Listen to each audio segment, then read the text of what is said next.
We've solved the first challenge of the afternoon. We got to the right seats. Where to sit, all right. Thank you for being here. Thank you. Next America is our project at the Atlantic trying to explore how growing diversity is changing many aspects of the national agenda. And really, there's no place where it's more important than in the composition of our school system and our workforce. And Nevada is certainly at the forward edge of all of those changes. And yet the state, as you know, both from your experience in Congress and before that in the State House, the state often has ranked near the bottom in the national rankings on education. The Annie E. Casey Foundation Kids Count Data Book put it at 49th in the 50 states this year. Last year, it was 50th. Why was that tolerated? Why has that been tolerated for so long? Why hasn't that been a more unacceptable trend in the state? Well, Nevada's pretty schizophrenic. We don't like to raise taxes very much, and you have to put money into education. I don't mean just throw it at the problem. Is that me causing that roaring, or? I'm not sure. Let's see there. Maybe that's better. Yeah, there you go. Okay. You can't just throw money at the problem, but you have to invest in education and think of it as an investment, not just as an expenditure. If you look at other ratings about how much per student we spend, that's very low too. So there has to be a real commitment from people in the legislature to make that investment. But there was last summer a major education reform push, a series of initiatives that expanded full-day kindergarten, additional funding for English language learners, teacher scholarship program. What in that package gives you optimism? Do you think the package overall is putting the state on the right direction? What specific components are you Well, I like the expansion of all-day kindergarten. That's something that I introduced and supported when I was in the legislature, and more training for teachers is great. But that was just an add-on to get the voucher bill passed, and I think that was a step in the wrong direction, because that's taking money away from public schools and giving it to people who want to send their children to private school. Now, they argue that, of course, it gives an opportunity to go to private school, but I think it's robbing the public system. And that, of course, is in the courts. Right. Right. Do you, one of the questions I think we run into in a lot, we've looked at these issues in many different cities, and I think one of, often the elephant in the room when we're talking about education is poverty. Over 20% of the kids in Nevada live in households that qualify as poor. That number rises to 30% of Hispanic kids and nearly 40% of African American kids. What's more, those numbers have declined very slowly here, if at all, since 2010. So I think the question is, as you kind of look at what we are asking of the schools, can you create better outcomes for kids without creating more opportunity for parents? Well, I don't think you can, but you still need to look at some programs that are directed right towards children. I have the Heart of the Valley as my district, a lot of poverty here. I've got children living with their parents in cars. We have some elementary schools that are wraparound schools, kind of like it takes a village. Not only do they do education, they help with medical appointments, help the parents find jobs, fill out resumes. So I think there is a need for that. Children go to school hungry. You can't learn if you're hungry. We need to be more supportive of those kind of weekend backpack kinds of programs.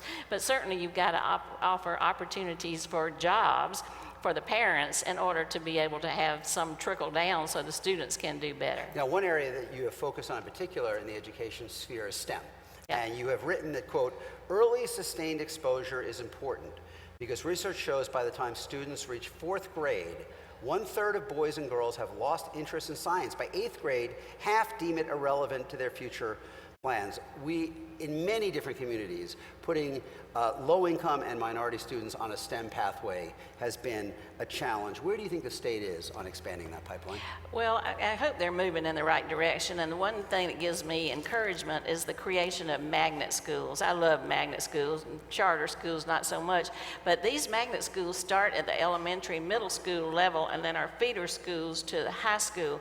In fact, we do an app competition at the junior high level. Hyde Park Middle School always wins. Those little kids are making robots, they're competing, and it's a very diverse school body there. So I think you do have to get them young, and that's important. Why not charter schools? Well, charter schools have had kind of a mixed history in Nevada. Some have been very good, some have not followed through. But magnet schools, where you can take a child, put them in an environment that they're very interested in, that they're very good at, they're much more likely to succeed. You know, when we talk about the skills gap and when we talk about creating more opportunity, equipping people with the opportunity to reach the middle class, the focus is often on kids. But for adults, there are obviously challenges as well. This is a state where only 22% of the working age adult population holds a 4-year degree or more. What is the best thinking? What is the best opportunity, you think, to provide a pathway for adults, people who are already in the workforce, to acquire the skills to increase their living standards more quickly? Well, I'm supportive of Hillary Clinton's plan to make college accessible to everybody without having the debt pile up to go. But I also am very supportive of some of the union programs that have sophisticated stewardships and internships where they learn a skill. You can make a good living. You don't have to go to college if you are a talented craftsman, for example.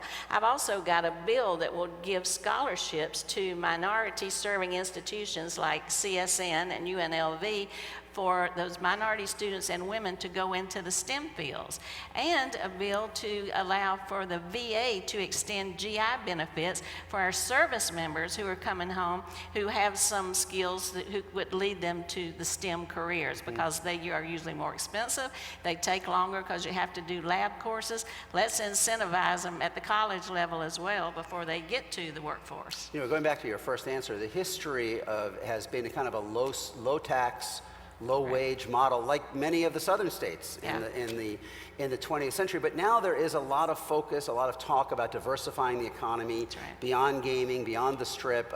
Tesla was a big acquisition, though at a high cost. Everything that's happening around us here is an effort to do that. Is the state positioned? Does it have the workforce, the skills that it needs to execute a vision of moving beyond a kind of a lower wage economy that is centered predominantly on gaming? It doesn't have it now, but it's moving in that direction. You know, we have heard from many of the companies that we've tried to attract to Nevada, not that it's about the tax structure, not we're coming because there's low taxes, is we're not coming because you don't have that educated workforce. So I think we're moving towards that. We've got the new medical school. We've got some very creative things going on in the engineering school at UNLV. Just got a big grant to work on the NASA project to Mars. So we recognize that it's not all about gaming. It's not all about the service industry. And right here downtown, this is kind of an incubator for some small high-tech startups. What does success look like to you? If the state succeeds in creating a more skilled workforce and a more diverse economy, what's different in 10 years than from now? Well, you know, we are still struggling after the recession hit us so hard. We had the highest bankruptcy, highest unemployment, highest foreclosure rate, but we're coming back. I'd like to see an economy that's more diverse. You know, my district has got the state's largest employer, MGM, and the smallest lot of taco trucks on every corner. So we'd like Many of them are in one place, I think, today, actually. They may not be on every corner. They may be on one corner. They're building a wall Yeah, they're building a wall, yes. Yes. But, you know, I'd like to see our graduation rate increase. Yeah. That will make a difference. I'd like to see collaboration with the medical school and the new VA hospital, because that will make a difference. And just having a workforce that's not just seeing their success as going into the service industry. You know, you mentioned, I don't know if people have noticed here in the state when they turn on their television, but there does seem to be a presidential race going on. And almost behind us, hard to believe. But Hillary Clinton has put forward a pretty significant agenda around these issues of skills. And kind of training and education. When you look at that agenda, you mentioned the universal access to tuition-free public higher education. What elements of her agenda, if you kind of think about starting with pre-K and going through higher education, do you think would be most relevant here in Nevada? Well, I think expansion of pre-K is very important, because all the statistics show that the younger you start, the better you do, the more likely you are to stay, and then the more successful you are when you finish. So Nevada has a high dropout rate, so if we're working at the early ages, you don't try to attack that when they're in the 11th grade. You start when they're pre-K. So I think that will be very worthwhile. Her whole health care agenda, you know, when she was First Lady, getting health care coverage for children. If you're not well and you're not well fed, then you can't learn. I think that's part of the whole equation. You know, when you look at the key components of our agenda, though, whether it's the universal pre-K or the tuition-free public college, all of them require states to buy in and to put some of their own money on the table. If Hillary Clinton is elected president, if she can get some version of those ideas through the Congress, two big ifs, do you believe the state today would put up the money that would be required for them to participate? Would there be a consensus to say, yeah, let's put in something to assure universal pre-K or free public college tuition? I don't think the state today would do that, You don't but think so? I think the legislature is going to change in this election, and then they'll be much more likely to do it. And the governor? Would he Well, be we'll willing have to a do new governor in 2 years. I will give this governor credit, though. He expanded Medicaid, and I thought that was an important part of making Obamacare work. But he was a strong supporter of that voucher program, which I don't think will be helpful. Now, going back to the point we were talking about before, which is opportunity for parents and the effect that could have an opportunity or achievement for kids, another component of the agenda is a national minimum wage of $15. Would that be something positive for the state? Well, it certainly would have those service jobs that are not part of the union. I will give unions credit, though, for keeping wages higher in Nevada than they might be in some places. If you look at the gender gap between women and men here, it's 85 cents to the dollar. I think you can credit unions with making that happen. But there are a lot of jobs that are minimum wage. You can't live on $14,500 a year. So I'm supportive of increasing that minimum wage. At a national level? Well, it'd be nice at a national level, absolutely. I'm part of the legislation to do that. I'm on that bill. But Nevada was kind of ahead of the game. We increased it before the national level did and gave some breaks to those who provided health insurance. You know, because the state, right, the state has, was $825.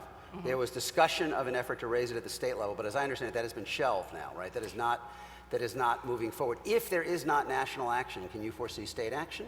Well, I hope so. Again, it'll depend on what the election results are for state legislative offices, but I think you're going to see Democrats pick up some of the majority, maybe both houses, maybe at least one house. You know, the Trump to the extent Donald Trump has delineated his education agenda, it is essentially a national version of your SB 302, where basically he would convert Title I spending into a grant that would follow the child, whether they stay in public school, charter school, or move to private school. What do you think the impact of that would be? Well, I think if you diversify education too much and all the different school districts set their own standards, I don't know how you're going to have a national, global, competitive economy because different people are learning different things. You have to set some kind of national standard.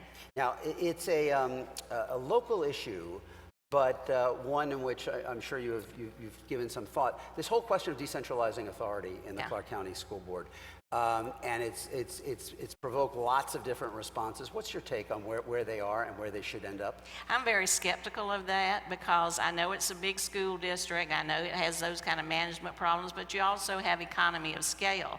But if you start to divide that school district up, I suspect it won't be done as a pizza would be done, but you will peel off the more affluent neighborhoods, and those school districts will get better because they've got newer schools. Teachers will want to go there. You've got parents who can afford to buy computers through the PTA. You will leave the heart of this valley, which is my district, with the old schools and the more minority children to go down. So it'll be a race to the bottom while the others improve. So what's the answer? How should the county be moving forward now? Well, I think they're trying to create some regional areas run by superintendents and give more authority to the schools to be creative. I support that, but I don't support breaking up the school district into 5 new districts. Let's talk finally, we only have a couple minutes left. Let's talk finally about the presidential race in Nevada, which, you know, has become a fiercely contested state. Donald Trump was leading in polling most of the year. There are now polls out with Hillary Clinton ahead. How do you see the race at this point, and what's likely to be the deciding factors? I'm optimistic that Hillary is going to carry Nevada. The latest polls show her ahead 6-7 points. I think she'll win by at least 5. If she wins with a margin like that, she can pull the congressional races on her skirt tails. Including the Senate? That's a hard one, but yes, including the Senate. We started with citizenship drives, voter registration, early voting starts Sunday, and then GOTV on Election Day. It's a huge machine out there, very active in the Hispanic community, very active in the Asian community, and I think the gender gap will be larger this time than it's ever been. Does she have to win by a significant margin, a 4, 5, 6 point margin to win the Senate race? I think that would be helpful, absolutely. Yeah. Well, good. Congresswoman, thank you so much for My joining pleasure. us. Thank Appreciate you. it. Joining me, thanking the Thank you. Congresswoman. Okay.